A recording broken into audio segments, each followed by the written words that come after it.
kurang mundur.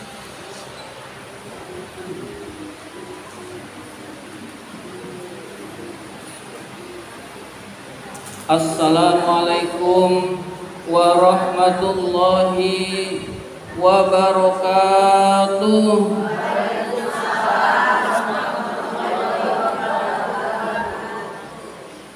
Alhamdulillahi rabbil alamin wa bihi nasta'in ala umurid dunya waddin. Wassalatu wassalamu ala asyrafil anbiya'i wal mursalin sayyidina wa maulana Muhammadin wa ala alihi wa sahbihi ajma'in. Rabbi shrah li sadri wa yassir li amri wahlul 'uqdatam min lisani yafqahu qawli, amma ba'du. Yang sama-sama kita hormati Ketua Majelis Taklim Al-Amin Ibu Ustazah Hajjah Ropimah, yang kami hormati ibu-ibu hadirat jamaah Majelis Taklim Al-Amin kaum muslimat yang dimuliakan oleh Allah Subhanahu wa ta'ala.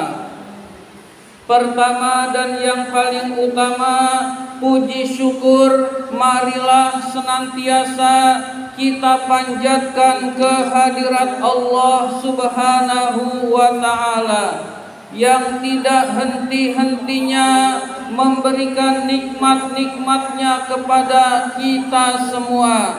Antara lain kita masih diberi nikmat iman, nikmat Islam, nikmat kesehatan, dan nikmat panjang umur, sehingga kita dapat melaksanakan perintahnya, yaitu menuntut ilmu di jalan Allah. Kita tinggalkan kesibukan sementara kita untuk mencari bekal akhirat, ibu-ibu sekalian. Salawat dan salam semoga Allah limpahkan pada junjungan kita baginda Nabi besar Muhammad sallallahu alaihi wasallam beserta para keluarganya, para sahabatnya, dan kepada kita sebagai pengikut ajarannya. Ibu-ibu mau bahagia, Bu? Ya, kalau mau bahagia resepnya satu, Bu. Jangan benci sama orang lain. Udah gitu aja, Bu. Jadi jangan benci sama orang lain. Insya Allah bahagia, ibu-ibu sekalian. Jadi yang bikin kita nggak bahagia, kita benci kepada orang lain, ibu-ibu sekalian. Tapi dia ngeselin, misalkan. Nah, kita juga ngeselin, ibu-ibu sekalian. Yang tahu orang lain, ibu-ibu sekalian. Ya. Tapi dia utang nggak bayar. Nah, kita juga seringnya sama, ibu-ibu sekalian. Tapi dia sering ngomongnya nyakitin. Nah, kita juga sering ngomong nyakitin, ibu-ibu sekalian. Tapi yang tahu orang lain, ibu-ibu sekalian. Kalau kita ingin dimaafkan oleh orang lain pun ingin dimaafkan oleh kita. Berarti kita hendaklah membersihkan hati, jangan punya benci kepada orang lain. Insya Allah di dunia bahagia, ibu-ibu sekalian. Tapi kalau kita benci kepada orang lain, itulah yang menyebabkan kita tidak bahagia, ibu-ibu sekalian.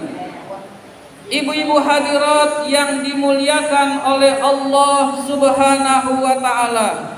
Suatu hari Rasulullah ketika sedang bersama para sahabat, Rasulullah bersabda, sebentar lagi akan lewat seorang penduduk surga. Maka lewatlah salah seorang sahabat Ansor yang kelihatannya biasa-biasa saja, tidak punya keutamaan apapun. Lalu besoknya di tempat yang sama Rasul bersabda lagi, sebentar lagi akan lewat seorang penduduk surga. Maka lewatlah orang yang kemarin itu lewat, yaitu orang yang menurut sahabat tidak punya keistimewaan atau biasa-biasa saja, ibu-ibu sekalian. Kemudian di hari yang ketiga Rasul bersabda yang serupa, ibu-ibu sekalian, sebentar lagi akan lewat penduduk surga, maka lewatlah orang yang kemarin itu lewat, ibu-ibu sekalian. Jadi luar biasa, ibu sekalian, kalau Rasul sudah mensabdakan seseorang penduduk surga, maka pasti masuk surga, ibu-ibu sekalian. Lalu ada salah seorang sahabat bernama Abdullah bin Amr bin As, penasaran, ingin tahu apa keistimewaan orang ini sampai dikatakan oleh Rasul sebagai penduduk surga, ibu-ibu sekalian. Akhirnya Abdullah bin Amr bin As itu bertamu ke rumah orang tersebut, terus sampai dia menginap selama 3 hari. Lalu selama 1 hari diperhatikan ibadahnya biasa-biasa saja, nggak ada keistimewaan apapun. Sahabat Nabi itu kalau rutin sholat berjamaah itu nggak heran, seluruhnya sholat berjamaah. Sahabat Nabi itu kalau sholat tahajud, seluruh sahabat Nabi sholat tahajud. Jadi nggak heran, ibu-ibu sekalian.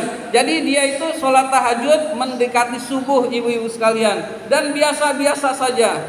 Lalu hari kedua diperhatikan lagi, tidak menemukan keistimewaan apapun. Sampai hari ketiga orang tersebut diperhatikan oleh Abdullah ini tidak ada keistimewaan apapun, ibu-ibu sekalian. Sehingga dia langsung di hari ketiga itu berterus terang, saya kesini ini karena ingin mengetahui amal apa yang engkau lakukan sehingga Rasulullah menyebut engkau sebagai penduduk surga. Lalu orang itu berkata, saya ini seperti yang kamu lihat, gak punya keistimewaan yang apapun. Tahajudnya biasa, sholat 5 waktunya biasa, sholat sunnahnya biasa.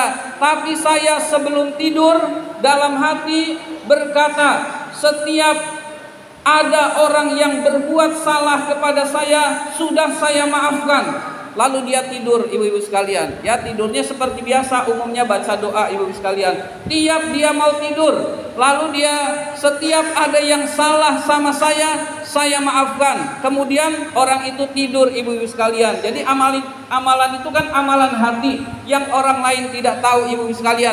Ternyata inilah yang menyebabkan orang tersebut dikatakan oleh Rasul sebagai penduduk surga, ibu-ibu sekalian. Orang yang mudah memaafkan kesalahan orang lain. Jadi ketika dia mau tidur, dia berkata dalam hatinya, semua orang yang pernah berbuat salah kepada saya pada hari ini saya maafkan. Jadi plong hatinya, ibu-ibu sekalian. Lalu begitulah setiap hari dia lakukan, yaitu dengan kebersihan hati, ibu-ibu sekalian. Orang kalau hatinya bersih, insya Allah bahagia, ibu-ibu sekalian. Tapi orang manakala hatinya kotor, masalah sedikit pun bikin dia tidak bahagia, ibu-ibu sekalian. Jadi hati yang harus kita perhatikan agar kita menjadi orang yang bahagia di dunia, lebih-lebih di akhirat, ibu-ibu sekalian.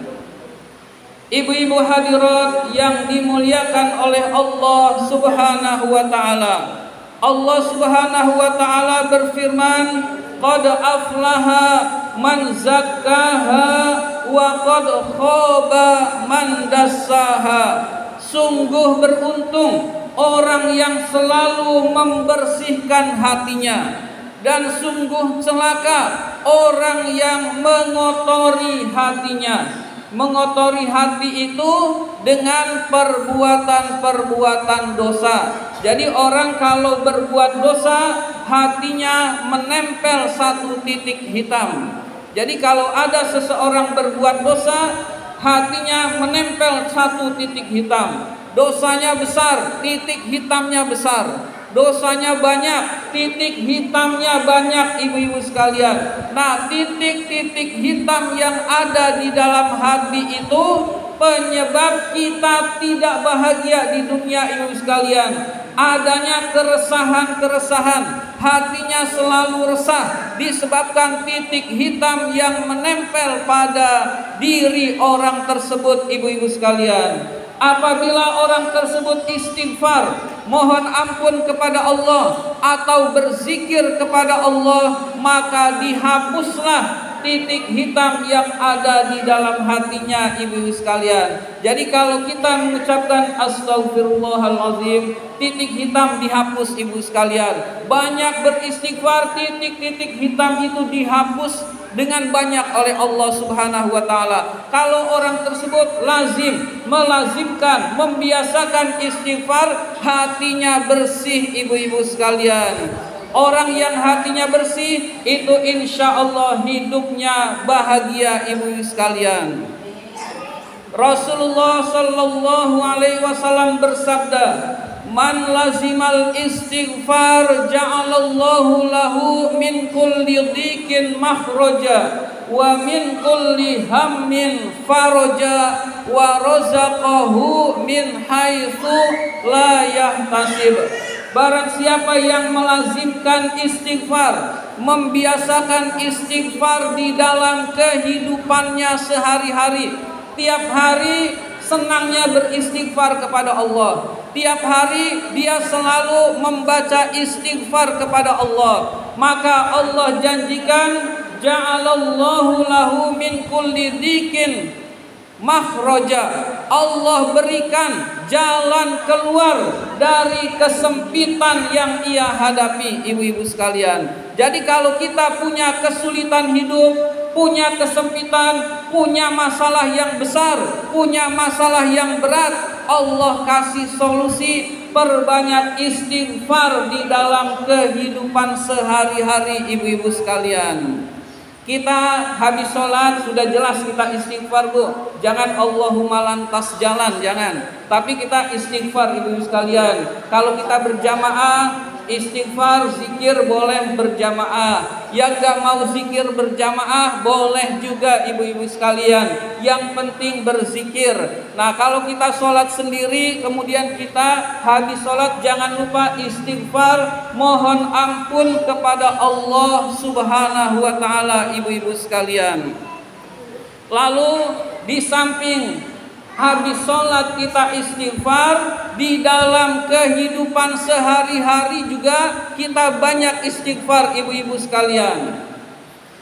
Misalkan kita jalan ke pasar, tiap langkah kita coba astagfirullah, astagfirullah, astagfirullah. Kemudian ada orang ngajak ngobrol, jangan astagfirullah, tapi ngajak, lalu kita layani ngobrolnya, ibu-ibu sekalian.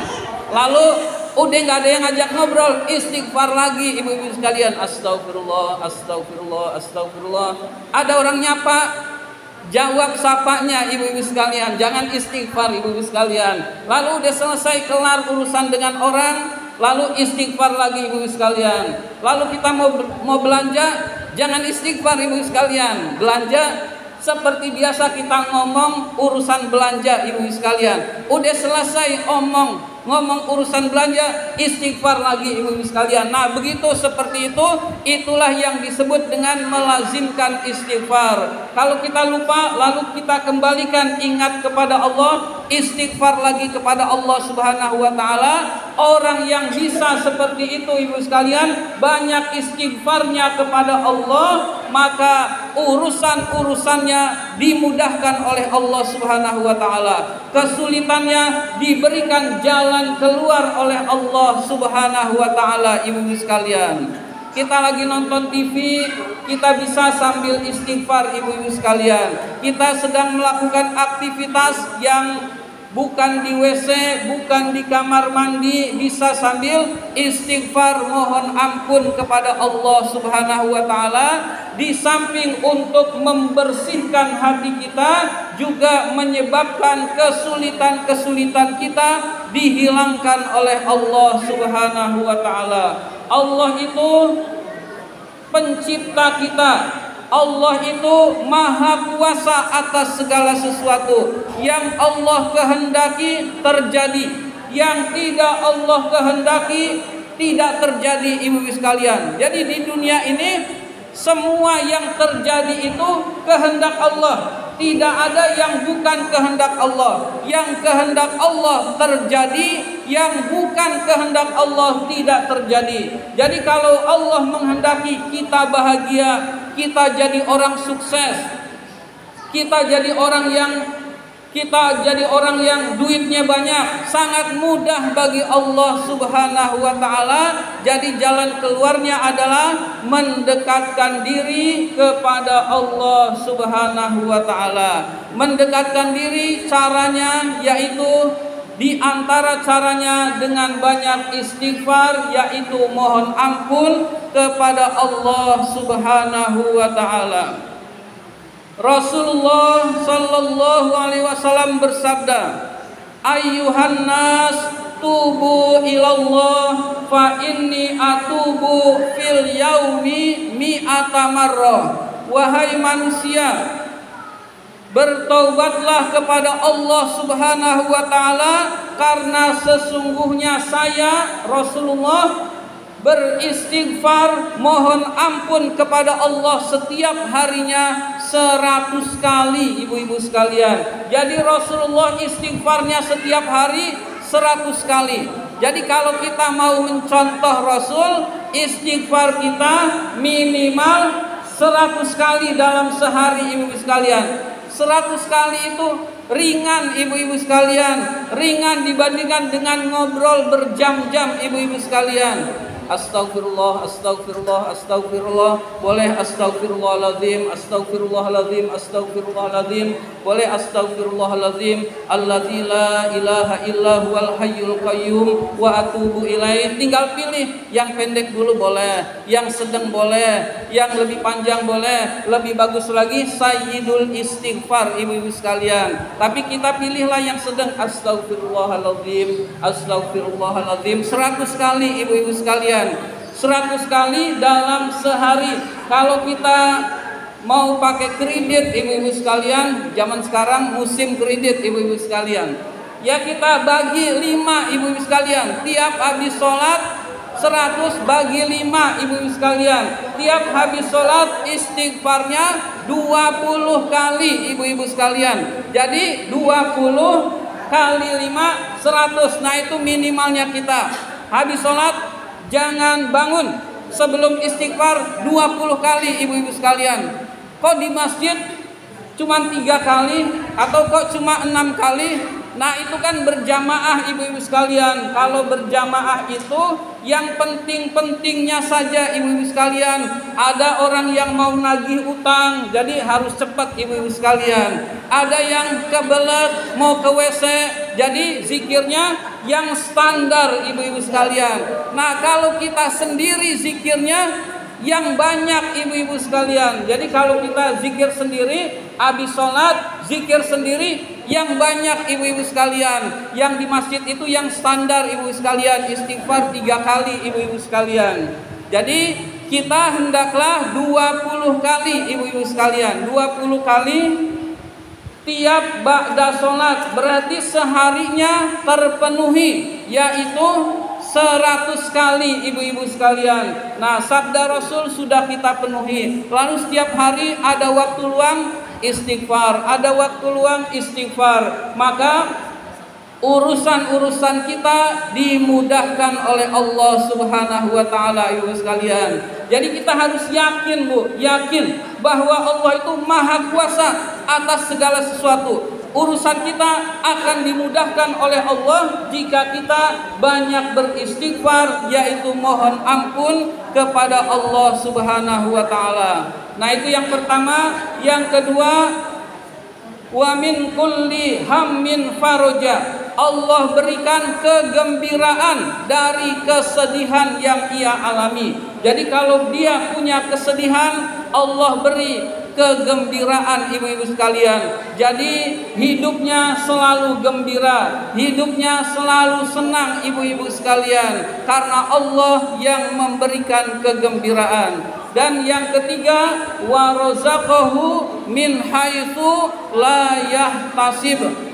Allah berikan rezeki dari cara yang tidak dia sangka-sangka ibu-ibu sekalian. Jadi rezekinya Allah jamin, dijaminnya dari cara yang tidak dia sangka-sangka, yang tidak dia duga-duga. Tahu-tahu ada yang tok ngasih duit 1 juta misalkan. Ya bisa saja ibu-ibu sekalian, tapi Allah berjanji orang yang banyak istighfar rezekinya dicukupkan oleh Allah dan tidak disangka-sangka ibu-ibu sekalian. Maka hendaklah kita coba kita coba banyak istighfar. Nyoba kan nggak bayar nggak ada salahnya nyoba. Saya nggak mau nyoba ya salah sendiri ibu-ibu sekalian. Dicoba, insya Allah perbanyak istighfar, urusan-urusan yang ruwet-ruwet kita insya Allah dimudahkan oleh Allah Subhanahu wa Ta'ala ibu-ibu sekalian. Jadi dengan kita memperbanyak istighfar, hati kita sedang dibersihkan oleh Allah Subhanahu wa Ta'ala. Nah, hati yang bersih, Allah melihat seseorang itu lewat hatinya. Hatinya baik, Allah nilai baik. Hatinya buruk, Allah nilai buruk ibu-ibu sekalian. Jadi bukan dilihat dari ganteng maupun cantiknya, bukan dilihat dia punya duit banyak atau miskin, bukan dilihat dari rumahnya, tetapi Allah melihat seseorang itu hatinya ibu-ibu sekalian. Hatinya baik, dinilai Allah baik ibu-ibu sekalian. Orang yang baik dia dekat kepada Allah Subhanahu wa Ta'ala. Ibu-ibu hadirat yang dimuliakan oleh Allah Subhanahu wa Ta'ala. Allah Subhanahu wa Ta'ala berfirman, qad aflaha man tazakka wa zakara asma rabbih fasalla. Sungguh beruntung orang yang membersihkan hatinya, lalu dia berzikir kepada Tuhannya, menyebut nama Tuhannya, lalu dia melaksanakan sholat ibu-ibu sekalian. Dari ayat ini ibu-ibu sekalian ada petunjuk dari Allah Subhanahu wa Ta'ala. Jika kita ingin menjadi orang baik, jika kita ingin menjadi orang yang dekat kepada Allah, jika kita ingin menjadi orang yang hatinya bersih ibu-ibu sekalian, qad aflaha man tazakka, sungguh beruntung orang yang membersihkan hatinya, wa zakara asma rabbih, dan dia mengingat nama Tuhannya. Maksudnya banyak menyebut nama Allah Subhanahu wa Ta'ala. Jadi nama Allah itu disebut, berarti orang tersebut sering berzikir kepada Allah Subhanahu wa Ta'ala. Zikir kepada Allah boleh istighfar, astaghfirullahaladzim, astaghfirullahaladzim. Boleh la ilaha illallah, la ilaha illallah, la ilaha illallah, la ilaha illallah. Kepanjangan boleh Allah, Allah, Allah. Boleh ibu-ibu sekalian. Kita lagi males, Allah, Allah saja juga itu zikir ibu-ibu sekalian. Dapat pahala juga ibu sekalian. Ditambah ya Allah, ya Allah, ya Allah, itu juga zikir ibu-ibu sekalian.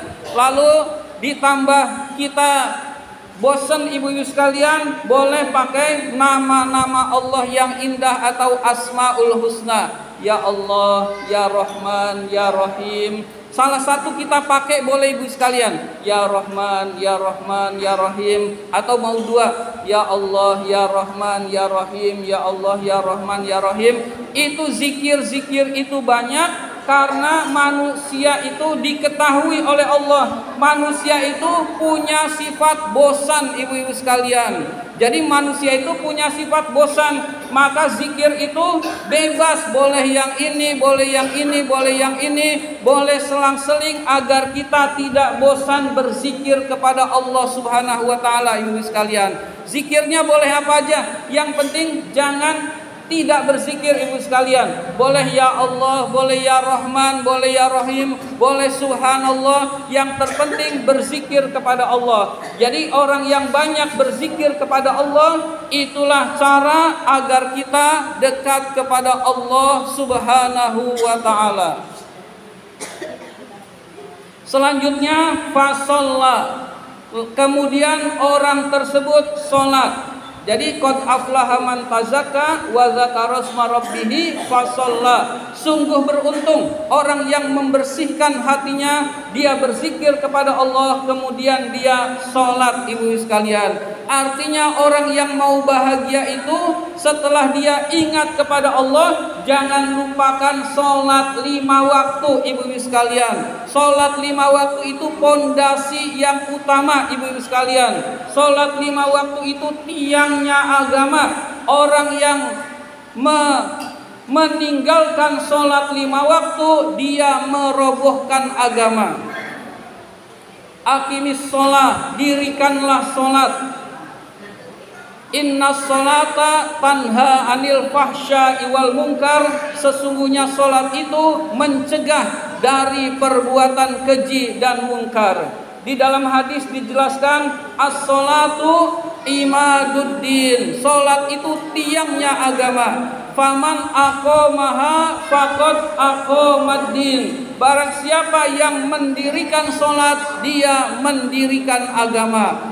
Wa man tarakaha faqad hadamaddin. Barang siapa yang meninggalkan sholat, dia meruntuhkan agama. Meruntuhkan agama artinya agama orang tersebut runtuh, ibu-ibu sekalian. Kalau agamanya rusak, kalau agamanya roboh, kalau agamanya nggak beres, jangan harap di dunia bahagia, ibu-ibu sekalian. Jadi usahakan sholat itu kita laksanakan dengan sebaik-baik mungkin, ibu-ibu sekalian. Saya belum benar, nggak sholat dulu. Justru dengan belum benar harus sholat biar jadi benar, ibu-ibu sekalian. Jadi jangan dibalik, ibu-ibu sekalian. Jadi orang pinter wajib sholat, orang bodoh wajib sholat, orang berilmu agama wajib sholat, orang nggak ngerti agama wajib sholat, orang yang banyak dosa wajib sholat, orang yang hatinya sudah bersih wajib sholat, ibu-ibu sekalian. Jadi tanpa kecuali sholat itu, ibu-ibu sekalian. Jadi asal dia muslim memenuhi syarat, dia wajib melaksanakan sholat 5 waktu, ibu-ibu sekalian.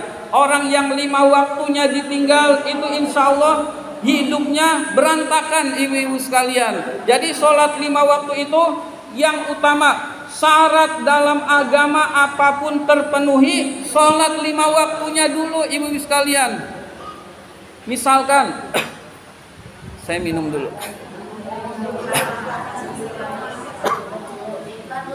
Saking semangatnya.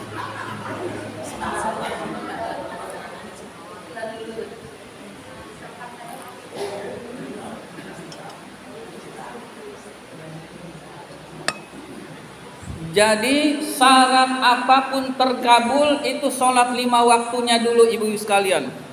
Misalkan ibu-ibu mendapat amalan dari seorang kiai, nih baca amalan ini nih, dibaca habis tahajud. Lalu ibu-ibu rutin, lalu sholat 5 waktunya berantakan, itu amalan gak mempan sama sekali, ibu-ibu sekalian. Nih baca ini nih, ntar urusannya beres, dibereskan oleh Allah. Amalan itu diamalin, tapi sholatnya berantakan, gak dikabul oleh Allah Subhanahu wa taala, ibu-ibu sekalian. Jadi syarat utama itu standarnya sholat dulu beres, ibu-ibu sekalian. Baru ada amalan dari kiai, insya Allah dikabul oleh Allah Subhanahu wa taala. Lalu ada amalan-amalan lain yang kita tahu fadilahnya, lalu itu kita amalkan, itu insya Allah kabul oleh Allah Subhanahu wa taala, tapi syaratnya sholatnya beres ibu-ibu sekalian. Tapi kalau sholatnya enggak beres, kalau pengen sholat, kalau enggak, ya amalan apapun enggak berhasil ibu-ibu sekalian. Jadi amalan-amalan apapun yang kita miliki itu ada standar syaratnya ibu-ibu sekalian. Sholat 5 waktunya beres dan itu pondasi yang utama. Baru setelah itu kita dapat amalan, misalkan doa ini kita amalkan akan seperti ini, itu insya Allah terkabul ibu-ibu sekalian. Asal sholat 5 waktunya benar ibu-ibu sekalian. Tapi kalau sholat 5 waktunya tidak beres ibu-ibu sekalian, maka orang ini di bawah standar untuk dikabulkan oleh Allah Subhanahu wa taala. Jadi sholat 5 waktu itu pondasi ibu-ibu sekalian, pondasi yang harus kita laksanakan. Kalau tidak, maka agama kita hancur ibu-ibu sekalian. Kalau agamanya hancur, maka dunianya pun akan berantakan ibu-ibu sekalian. Dia orang kaya, kekayaannya nggak bikin bahagia. Dia anaknya banyak, anak-anaknya malah menyusahkan orang tuanya semua ibu-ibu sekalian. Dia uangnya banyak yang nggak berguna ibu-ibu sekalian. Kendaraannya banyak, kendaraannya tabrakan ibu-ibu sekalian. Dan banyak lagi hal-hal yang menyebabkan dia tidak bahagia ibu-ibu sekalian. Jadi tiang agama itu sholat. Sholat itu harus diutamakan dari kegiatan-kegiatan apapun ibu-ibu sekalian. Mau jalan-jalan, pikir dulu, nih nanti kalau jalan-jalan sholatnya di mana nih? Oh ternyata sholatnya malah susah, berarti jangan jalan-jalan ibu-ibu sekalian. Kita harus tahu dulu nanti sholatnya di mana. Jangan gimana ntar aja. Ya gimana ntar aja bisa nggak sholat ibu-ibu sekalian, atau sholatnya jadi dikodok ibu-ibu sekalian. Jadi usahakan utamakan sholat 5 waktu. Itu insya Allah urusan-urusan kita dimudahkan oleh Allah Subhanahu wa ta'ala. Jadi kita banyak berzikir, sholat 5 waktu tunaikan, itu insya Allah bisa menjadi orang baik ibu-ibu sekalian. Bisa menjadi orang-orang yang hatinya bersih ibu-ibu sekalian. Dan orang yang hatinya bersih insya Allah hidup di dunianya pun akan bahagia ibu-ibu sekalian. Ini saja yang dapat saya sampaikan. Terima kasih atas perhatian. Mohon maaf apabila ada kata-kata yang kurang berkenan. Marilah kita tutup dengan doa. Mudah-mudahan kita semua mendapatkan ilmu yang bermanfaat. Mudah-mudahan kita semua dikuatkan iman dan Islam kita, anak-anak kita Allah jadikan menjadi anak-anak yang soleh, keluarga kita keluarga yang sakinah mawaddah warahmah, wilayah kita senantiasa Allah jaga dari segala macam musibah, bencana maupun penyakit, dan mudah-mudahan Allah wafatkan kita semua dalam keadaan husnul khotimah ala hadhihi niyah wa ala kulli niyatin salihah wa ila hadratin nabiyil mustafa rasulillah sallallahu alaihi wasallam. Al-Fatihah. A'udzu billahi minasy syaithanir rajim.